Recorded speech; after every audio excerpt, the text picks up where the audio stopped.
성탄절을 맞이해서 예수님이 세상에 오신 목적이 뭔가, 예수님이 세상에 오신 목적을 통해서 은혜 받도록 해야 되겠습니다. 다 같이 따라 합시다. 예수님이 세상에 오신 목적, 예수님이 세상에 오신 목적. 매년 연말 성탄절이 되면 교회에서뿐만 아니라 교회 밖에서도 믿는 자나 믿지 않는 자나 상가나 시장에서 직장에서 모임을 통해서 성탄을 즐기는 떠들썩한 그러한 성탄절을 지나게 됩니다. 그러나 과연 성탄의 목적을 얼마나 알고 지키는가 한번 돌아보면서 연례행사로 기분 따라 들떠가지고 성탄절을 하지 말고 진정한 성탄의 의미를 바로 알고 하나님 앞에 합당한 성탄절을 지내도록 해야 되겠습니다. 16절을 다 같이 한번 읽어봅시다. 하나님께서 세상을 이처럼 사랑하셔서 독생자를 주셨으니 이는 그분을 믿는 자마다 멸망하지 않고 영생을 얻게 하라는 것이다. 이 말씀은 신구약의 요절의 말씀입니다. 성경 말씀의 가장 핵심이 되는 요긴한 말씀. 보통 다 암송하는데 보지 않고 다 암송해 봅시다. 하나님이 세상을 이처럼 사랑하사 독생자를 주셨으니 누구든지 그분을 믿는 자는 멸망하지 않고 영생을 얻게 하려 하십니다. 독생자를 주셨는데 그분 그리스도를 믿으면 멸망하지 않고 영생을 얻으리라. 우리에게 귀한 약속을 주셨습니다. 그럼 성탄에 예수님이 오신 목적이 뭐냐? 첫째는 하나님과 최고의 사랑을 주시기 위해서 오셨습니다. 성탄절은 최고의 사랑을 주는 날이에요. 하나님의 세상을 이처럼 사랑하사 독생자를 주셨으니 한거 보면 사랑할 수 없는 죄인된 우리를 극진히 사랑해가지고 가장 귀한 독생자를 사랑으로 선물로 우리에게 보내주신 날이 바로 성탄절의 날입니다. 하나님은 사랑의 원천이에요. 사랑의 원천된 하나님께서 가장 귀한 독생자를 보내주심으로 최고의 사랑을 우리에게 베풀어준 날이 성탄절입니다. 요한일서 4장 9절로 10절 한번 보세요. 요한일서 4장 9절로 10절. 하나님의 사랑이 우리에게 이렇게 나타났으니 곧 하나님께서 자신의 유일하신 아들을 세상에 보내신 것은 그분으로 말미암아 우리를 살리려는 것이다. 사랑은 여기 있으니 우리가 하나님을 사랑한 것이 아니라 그분께서 우리를 사랑하셔서 우리 죄를 위하여 자신의 아들을 속죄 제물로 보내주신 것이다. 하나님이 먼저 우리를 사랑했습니다. 우리가 하나님을 사랑한 게 아니고 먼저 하나님이 우리를 사랑하셨는데 그 사랑은 유일하신 아들, 독생자 예수 그리스도를 우리에게 우리 구원을 위해서 보내서 속죄 제물이 됨으로 우리 죄를 담당해서 구원의 길을 열어주신 날이 바로 성탄절 날입니다. 그런 거로 최고의 사랑을 우리에게 베풀으신 날이다. 하나님께서 세상을 이처럼 사랑하사, 이처럼 사랑은 측량할 수 없는 놀라운 사랑이에요. 하나님은 사랑의 바다와 같습니다. 넓고 넓은 사랑의 바다와 같은데 그 최고의 사랑 독생자를 우리에게 보내주시고 그분을 믿는 자마다 하나님의 사랑을 누리는 건 믿음으로 받는 겁니다. 믿음이라고 하는 하나님의 사랑의 강물에서 믿음의 그릇으로 하나님의 사랑을 받아서 이제는 그 사랑을 누리며 그 사랑을 먹으면 멸망하지 않고 영생을 얻으리라. 영원한 생명을 누리는 큰 축복을 우리에게 허락을 하셨습니다. 여기 세상이라고 하는 건 하나님을 반대하고 하나님을 대적하는 불신앙 불순종의 우리 모든 인생들을 가르칩니다. 우리 모든 인생들은 하나님을 멀리 떠나서 하나님을 배반하고 불신앙과 불순종으로 나아가는 하나님의 원수와 같은 자들이에요. 사랑받을래야 사랑받을 수 없는 그러한 자들인데 이처럼 사랑하사 사람의 생각으로 도저히 생각할 수 없는 무한한 그 사랑으로 원수된 우리를, 하나님을 배은망덕한 배반자 우리를 사랑으로 구원해 주시고 최고의 사랑의 대상이 된 독생자를 보내주신 날이 바로 성탄절입니다. 로마서 1장 21절에 보면 하나님을 알되 하나님으로 영화롭게도 아니하고 감사치도 아니하고 오히려 그 생각이 허망하여져서 미련히 마음이 어두워졌느니라. 하나님을 알만한 걸 양심을 써서 바라보면 하나님을 알만한 걸 다 주었어요. 알만한 걸 줬지만 하나님을 영화롭게 하지 아니하고 감사하지 아니하고 마음이 미련하고 허망해서 하나님을 멀리 떠나는 인생이라고 그랬고, 로마서 1장 28절에 보면 저희가 마음에 하나님 두기를 싫어하며 하나님이 저희를 상실한 마음대로 버려두사 합당치 못한 일을 하게 했으니 곧 모든 불의, 수악, 탐욕, 악의가 가득한 자, 시기, 살인, 분쟁, 사기, 악독이 가득한 자, 수근수근한 자, 비방하는 자, 하나님을 미워하는 자, 능욕하는 자, 교만한 자, 사랑하는 자, 악을 도모하는 자, 부모를 거역하는 자, 우매한 자, 배약한 자, 무정한 자, 무자비한 자다. 하나님을 멀리 떠나 갖가지 여러 가지 죄 가운데 빠져서 하나님과는 상관이 없는 원수된 이러한 우리를 사랑한 그날이 바로 성탄절이라고 그랬습니다. 의인은 없다니 하나도 없다고 그랬습니다. 천하에 논할 것 없이 의인은 하나도 없는 이러한 하나님 앞에 영원히 심판받아 지옥까지 마땅할 자들을 버리지 아니하고 사랑으로 독생자 예수님을 세상에 보내주신 최고의 사랑을 베풀어준 날이 성탄절입니다. 말틴 루터는 이 말씀을 상고하며 강해하다가 내가 만약 하나님이라면, 하나님 같은 능력이 있다면 하나님을 배반한 모든 원수를 다 처치해가지고 다 심판해버렸을 터인데 하나님 얼마나 사랑이 극진하신지 원수된 우리를 버리지 아니하고 사랑으로 가장 귀한 독생자까지 보내줬는가 하고 하나님의 사랑에 감탄, 감사, 감격으로 영광을 돌렸다고 합니다. 우리가 하나님이라면 우리를 그토록 배반하고 배은망다고 돌아간 자를 두 번까지 돌아보겠어요? 다 그냥 심판에 치우고 그냥 끝장낼 텐데 하나님 그렇게 하지 아니하시고 이토록 사랑하사 독생자를 보내주신 놀라운 참 사랑의 하나님이십니다. 하나님은 최고의 사랑을 베풀었는데 어떠한 사랑이냐?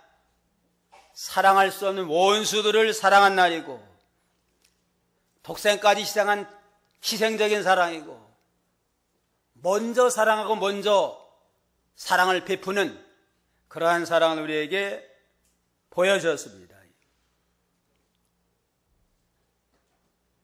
사랑할 수 없는 우리에게 사랑의 대상을 삼고 사랑하고 독생자까지 애키지 아니하고 우리를 위한 속죄제물로 베풀었습니다. 부모는 본능적으로 자기 자녀를 사랑하게 되어 있습니다. 남만 못되게 하고 부려막심한 자라도 버릴 수가 없어요. 이거. 다윗의 아들 압살롬이라는 자가 얼마나 참 아버지가 사랑했어요. 그런데 압살롬은 은밀한 가운데 백성들의 마음을 환심을 사가지고 결정적인 때에 아버지를 배반하고 제가 왕이 돼가지고 아버지를 쫓아냈습니다. 그러다가 하나님이 심판받아가지고 죽었어요. 그런데 다윗은 돌아와가지고 왕궁에 돌아와서 내 아들 압살롬아, 내 아들 압살롬아, 얼마나 탄식하며 울었어요. 그냥. 자기를 쫓아낸 배은망덕한 불효자식이고 국가적으로도 아주 참 반역자인 아들이었지만은 안타까워하면서 아들에 대한 사랑을 우리가 성경을 통해 알 수 있잖아요.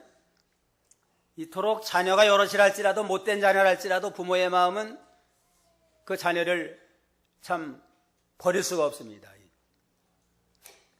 옛날에 어떤 목사님이 딸만 7이래요. 근데 옛날에 교역자 생활이 넉넉하지 않잖아요. 제대로 잘 먹이지도 못하고 공부도 제대로 잘 못 시키는 그런 상황인데, 그게 장로님이 좀 생활이 부유한데 자녀가 하나도 없대요. 이거. 자녀가 하나도 없어가지고 이제는 목사님은 그랬대요. 이거. 목사님 참 자녀가 여럿인데 생활도 어려우신데 딸 하나만 새겨주면 잘 가르치고 잘 먹이고 훌륭한 사람 만들겠다고 하나 달라고 그러니까, 그럽시다. 그럼 더 어려우니까 그럼 그럽시다 하고서 이제는 사모님하고 상의를 했대요. 이거. 7 가운데 어떤 자녀를 줄까? 맏딸은 살림 미천이니까 줄 수가 없고, 둘째는 여자지만 이건 아주 남자와 같아가지고 집안에 기둥노릇 할 거니까 줄 수가 없고, 셋째는 가보니까 사모님을 제일 많이 닮았어요. 그냥. 그러니까 목사님이 아까워서 못 주고, 넷째는 또 목사님을 제일 많이 닮으니까 또 사모님이 안 된다고 그러고, 다섯째는 제일 똑똑하더래요. 앞으로 한 잔 해 먹을 것 같아요. 그래서 못 주고, 여섯째는 늘 비실비실 해가지고 참 안쓰러우니까 못 주고, 일곱째는 막내니까 그 참 사랑스러워서 못 주고, 암만 생각해도 줄 게 없대요. 그래서 목사님한테 장로님 찾아가 참 미안하게 됐다고 주려고 그러는데 줄 자녀가 없습니다 했다고 그럽니다. 암만 가난해 살고 못 가르치고 못 입혀도 자녀니까 함께 살려고 하는 게 부모의 마음인데, 하나님은 여러 자녀도 아니고 하나밖에 없는 독생자를, 그것도 무슨 호강시키려고 보내는 게 아니고 죄인 땐 배반하는 원수와 같은 자들을 구원하려고 대신 속죄제물로, 십자가의 제물로 보내준다고 하는 건 그야말로 참 측량할 수 없는 하나님의 놀라운 최고의 사랑이다. 인간 세계는 찾아볼 수 없는 하나님만이 우리에게 베풀어 수 있는 최고의 사랑을 베풀어 준 날이 바로 성탄절 날입니다. 또 죄인된 사람들이 참 회개하면서 제발 살려달라고 그러고 구원의 길 열어달라고 회개하고 돌아왔을 때 또 사랑을 베푸는 건 가능하지만, 아예 돌아올 생각도 안 해요. 그냥 내내 하나님 원수 노릇하고 죄 짓는 그럴 때에 먼저 사랑을 베풀고 먼저 아들을 주었습니다. 로마서 5장 8절로 10절.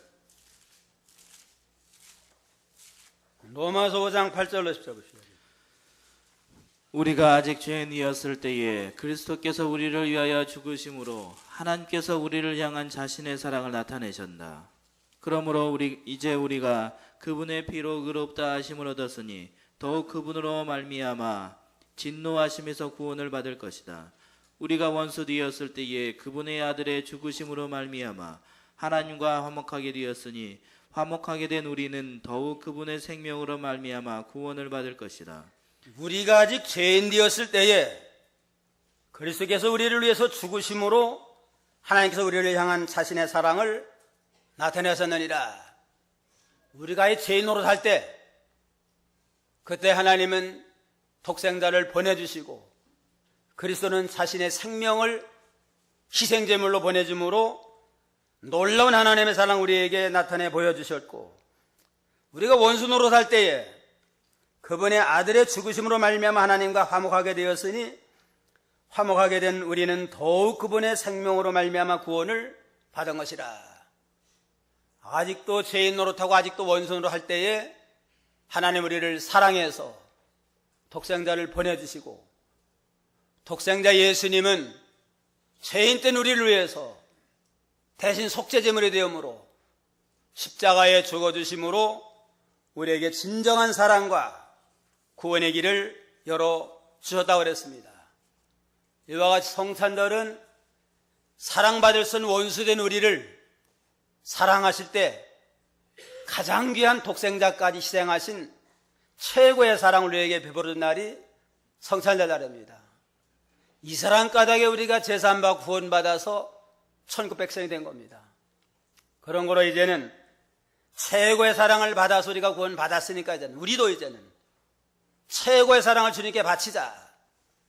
마음을 다하고 뜻을 다하고 모든 성품을 다해서 이제는 하나님만을 사랑하고 목숨까지 바쳐서 최고의 사랑을 바쳐서 은혜의 보답을 하고 영광을 돌리자. 그러한 믿음의 자세로 우리가 성탄을 맞이하고 하나님 앞에 서럽게 다짐하는 계기가 되어야 되겠습니다.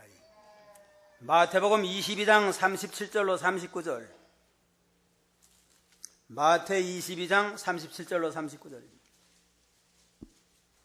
예수께서 그에게 말씀하셨다. 내 마음을 다하고 내 목숨을 다하고 내 생각을 다하여 주 너의 하나님을 사랑하여라. 이것이 크고 첫째 되는 계명이다. 줄 때도 그와 같으니 내 이웃을 내 자신처럼 사랑하여라.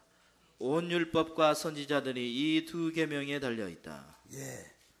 이제는 우리가 최고의 사랑으로 구원받은 최고의 사랑의 대상이 됐습니다. 그러니까 우리 하나님을 섬길 때 형식적으로 왔다 갔다 하지 말고 마음을 다 기울이고 목숨을 다하고 뜻을 다하고 모든 정성을 다해서 주너의 하나님을 진정으로 사랑하고 우리의 이웃을 내 몸과 같이 사랑하는 이런 사랑의 실천자가 되는 계기가 되어야 되겠습니다. 둘째로 주님이 이 세상에 오신 목적은 어두운 죄악 세상을 밝히기 위해서 오셨습니다. 이 세상이 다 죄로 인해서 어두워지고 흑암을 만난 이러한 세상을 밝혀서 이제는 새로운 구원의 세계를 만들기 위해서 오셨습니다. 19절에 보면 그 심판은 이것이니 곧 빛이 세상에 왔으나 사람들이 자기 행위가 악함으로 빛보다 어두움을 더 사랑하는 것이다. 악을 행하는 자는 누구든지 빛을 미워하여 빛으로 오지 않으니 이는 자기 행위들이 드러나지 않게 하려는 것이다. 그러나 진리를 행하는 자는 빛으로 오니 이는 자기 행위들이 하나님 안에서 이루어졌음을 나타내려는 것이다. 이 세상은 다 어두운 죄악 세상이 흑암의 세상이 됐습니다. 하나님을 멀리 떠나고 우상 섬기고 미신 섬기고 세상을 짝하고 돌아가고 하나님과 멀리 떠나고 진리의 말씀에 떠났으니까 이 세상 흑암의 악한 세상이 되었으니까 이제는 이 가운데 빛 대신 주님이 오셔서 어둠 속에 있는 자들을 끌어내가지고 빛의 자녀로 삼고 죄악 세상을 점점 밝혀서 광명한 세계로 의의 세계를 만들기 위해서 이 땅에 주님이 오셨다고 그랬습니다. 빛으로 왔지만 자기 백성들이 주님을 용접을 하지 않았습니다. 요한복음 8장 10절에 보면 예수께서 또 일러 가라사대 난 세상의 빛이니 나를 따르는 자는 어둠에 다니지 아니하고 생명의 빛을 얻으리라. 예수님은 세상을 비치는 빛으로 오셨지만 특별히 유대인들이 그렇게 그리스도가 오기를 기다리고 사모했습니다. 빛 대신 주님이 오셨지만 영접하지 아니하고 거역하고 배반하고 십자가의 못을 박는 큰 죄 가운데 빠지게 됐다고 그랬습니다. 오늘날 이 세상은 다 하나님 앞에 볼 땐 다 흑암의 세계예요. 하나님을 떠나서 다 우상 섬기고 미신 섬기고 하나님보다 세상 물질을 더 사랑하고 그래서 이 세상은 다 영적으로 볼 땐 흑암을 만난 어두운 죄악 세상입니다. 민족마다 나라마다 다 우상 섬기고 다 미신 섬겨요. 또 공산주의자들은 하나님을 부인하고 물질이 최고다. 사람도 그저 노동력으로 계산하는 물질 중심의 세계관을 가지고 나가는 세력들은 다 공산 사회주의국가고, 자본주의 국가도 물질이 첫째 아니에요. 자본주의, 황금 만능주의가 돼가지고 하나님보다도 물질을 우상시하는 그러한 자본주의도 다 영적으로는 진리를 떠난 흑암의 세계가 됐고, 젊은 사람들은 다 육신의 향락과 쾌락으로 기울어져요. 쾌락 사랑하는 건 하나님보다 더 사랑한다 하고, 쾌락이 그저 우상이에요. 쾌락, 유흥비 때문에 강도짓도 하고 사람도 죽이고 그런 일들이 비일비재하잖아요. 다 이렇게 물질 중심으로 기울어지고 우상과 미신을 섬기고 쾌락을 추구하고, 이러한 참 하나님을 떠난 세상이 됐고, 또 요즘은 다 그저 스마트폰, 인터폰에 다 매여가지고 거기에 종살이하는 것 같아요. 길을 갈 때나 무슨 버스 타고 기차, 전차 타고 하면 다 그저 저마다 그냥 스마트폰 보고 있고, 옆 사람과 특별한 관계도 없고, 이러니까 다 인터넷이나 스마트폰 같은 기계에 종살이하고, 어떤 사람 또 애완견에 종살이하는 사람이 있어요. 또 그냥 애완견을 자기 가족처럼, 자기 자식처럼 사랑해가지고, 그것도 병원까지 갖다 준대. 또 미장원 가서 또 그냥 돈 많이 들이고, 이래가지고 참 쓸데없는 헛된 일에 정신 뺏기는 이러한 흑암을 만난 어두운 죄악 세상을 밝혀서 이제는 빛 대신 하나님과 바른 관계를 맺고, 참 진리 안에서 올바른 믿음의 삶을 살다가 땅 위에서도 보람되게 살고 영원한 천국 가서도 영생목날 누리는 그러한 아름다운 세계를 만들기 위해서 주님이 이 세상에 오셨다고 그랬습니다. 우리도 다 과거에는 다 어둠의 자식들이에요.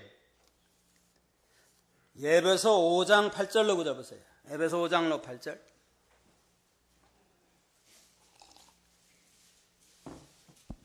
너희가 전에는 어두움이었으나 이제는 주님 안에서 빛이다. 빛의 자녀들답게 행하여라. 빛의 열매는 모든 선함과 의로움과 진실함에 있다. 너희가 전에는 어둠이었으나, 하나님을 떠난 어둠에 속한 어둠의 자식들이었지만 이제는 예수 믿음으로 주님 안에서 빛의 자녀가 됐다. 빛의 자녀가 됐으니까 빛의 자녀답게 선함과 의로움과 진실함의 열매를 맺는 자가 되라고 그랬습니다. 하나님을 떠난다는 다 어둠의 자식들이에요.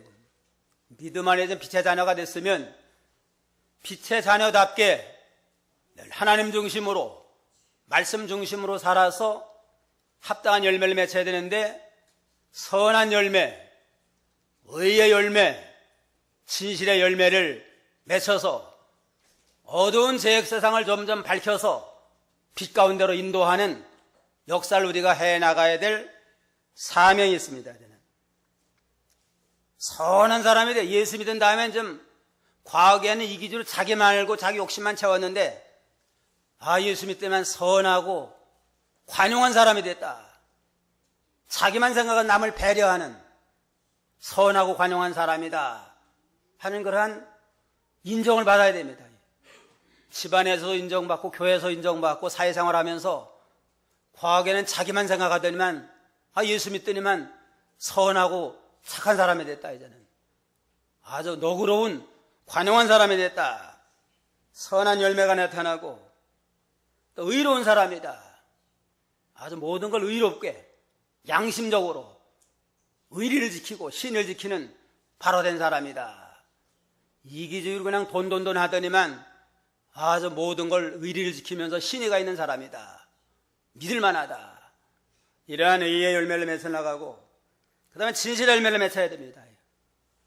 오늘날 이 시대가 다 진실이 없는 시대예요. 그냥 정치인들 부정한 다음에는 처음에는 다 딱 잡아대잖아요. 증거로 들이대면은 또 사과하고, 여야가 지금 싸우는데 서로가 다 아주 믿질 않아요. 그냥 요즘 무슨 민영화 때문에 큰 이슈가 돼가지고 큰 논란을 일으키잖아요. 장관이나 대통령, 총리는 나와서 민영화가 아니다 그러는데, 또 야당이나 노조 측에서는 왜 민영하려고 그러냐, 아니라고 그러는데 믿지 아니하고 또 민영한다고 계속 대보 일으켜가지고 지금 너무 혼란한 가운데 서로 진실이 하지 못하니까 신뢰가 없어서 그래. 이건 그야말로 선함과 의와 진실이 없는 시대가 됐으니까 통치하는 사람이나 백성들이나 의리도 없고 진실도 없으니까 혼란한 이러한 세상이 됐는데, 우리 믿는 성도들만은 참으로 선한 관용한 사람이 되고 의를 세워서 누구나 다 믿을 수 있는, 반대하는 사람은 참 그 사람은 의롭고 진실하다, 신뢰할 만한 믿음의 열매를 맺어나가야 됩니다. 어떤 목사님이 시골교회 처음으로 부임해 갔대요. 부임해 가가지고 이제는 마을버스를 타고 시내 볼 일이 있어서 가는데 거스름돈을 줬는데 앉아서 보니까 100원이 더 왔더래요. 그래가지고 이거 100원 뭐 별거 아닌데 요까지 거 생활을 했다가 내리면서 기사 해결했대요. 100원 거스름돈을 더 줬다고. 그러니까 기사가 그러더래요. 요번에 새로 오신 목사님이시죠? 그러더래요. 그렇다고. 제가 지금 교회를 갈까 안 갈까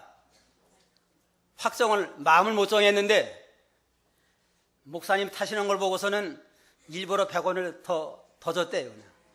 어떡하나 보자 하고서. 그러더니만 양심을 써가지고 진실하게 말하는 거 보니까 내가 다음 주일날부터 교회 나가겠습니다 그러더래요. 목사도 못 믿는 시대가 됐어요. 목사가 그래도 양심을 써가지고 진실하니까 한 생명을 전도하는 열매가 맺었습니다. 과거에는 어둠이었는데 빛의 자녀가 됐으니까 이제는 선한 열매, 의의 열매, 진실의 열매를 통해서 진실이 다 왜곡된 거짓된 이 사회 속에서 참 진리를 드러내가지고 우리가 빛을 비추어서 어둠에 속한 불쌍한 영혼들을 건져내고 살려내는 역사가 나타나야 되겠습니다. 셋째는 구원과 영생을 주시기 위해서 오셨습니다. 16절 17절을 다 같이 읽겠습니다. 하나님께서 세상을 이처럼 사랑하셔서 독생자를 주셨으니 이는 그분을 믿는 자마다 멸망하지 않고 영생을 얻게 하려는 것이다. 하나님께서 세상에 그 아들을 보내신 것은 세상을 심판하려는 것이 아니고 그를 통해 세상이 구원을 받게 하려는 것이다. 이처럼 사랑하사 독생자를 주셨는데 이는 그분을 믿는 자는 멸망하지 않고 영생을 얻게 하람이라. 하나님이 세상에 그 아들을 보낸 목적은 세상을 심판하는 게 아니고 구원이 목적이다. 구원을 베풀려고 회개하고 돌아오는 자에게 영원한 생명을 주실 목적으로 주님이 이 세상에 보내셨다고 그랬습니다. 그 사이에 이름부터 그냥 구원이라는 이름을 베풀었어요. 예수다. 예수라는 이름의 뜻은 뭐예요? 자기 백성을 저희 대해서 구원할 자다. 아예 구원할 자라고 하는 이름까지 붙여가지고 이 세상에 보내서 예수님은 구원자로서 하늘의 모든 영광을 내어놓고 이 땅에 오셔서 하나님의 말씀 의를 다 순종해서 의를 완성하고 마지막에는 목숨까지 속죄제물로 우리에게 주심으로 참으로 예수로서의 이름에 합당하게 구원자로서의 구원을 완성하고 부활 승천해서 하늘 영광에 들어가게 됐습니다. 아담과 하와의 범죄로 모든 인류는 하나님과 원수가 되고 버림받아서 이제는 내내 가만두면 죗값으로 죄 가운데 살다가 영원히 지옥까지 마땅할 자들이에요. 하나님이 사랑을 베풀지 아니하고 독생자를 구주로 보내지 않았다면 다 지옥 가서 영원한 멸망에 들어가야 마땅할 자인데 하나님이 이토록 사랑하사 독생자를 구주로 보내서 주님은 또 목숨까지 버리고 십자가에 산 제물이 됨으로 구원을 완성해서 누구든지 그리스도를 믿기만 하면 세상과 구원받는 구원의 길을 열어놓으셨습니다. 그런 과거에 어떠한 죄를 졌든지 다 회개하고 이제는 예수님이나 유일한 구주로 믿습니다 하고 저를 용접하고 믿으면 그때부터 하나님의 자녀가 되고 우리 이름이 하늘나라 생명책에 기록이 돼요. 모든 전 용서받고 영원한 천국 백성이 되는 구원의 길을 열어놨습니다. 그런데 천상천하에 예수 외에는 다른 구원의 이름을 주질 않았다고 그랬습니다. 사도행전 4장 12절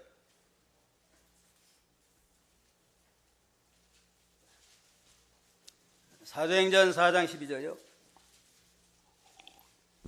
다른 이에게서는 구원이 없으니 천하에 구원을 받을 수 있는 다른 이름을 우리에게 주신 일이 결코 없기 때문이다.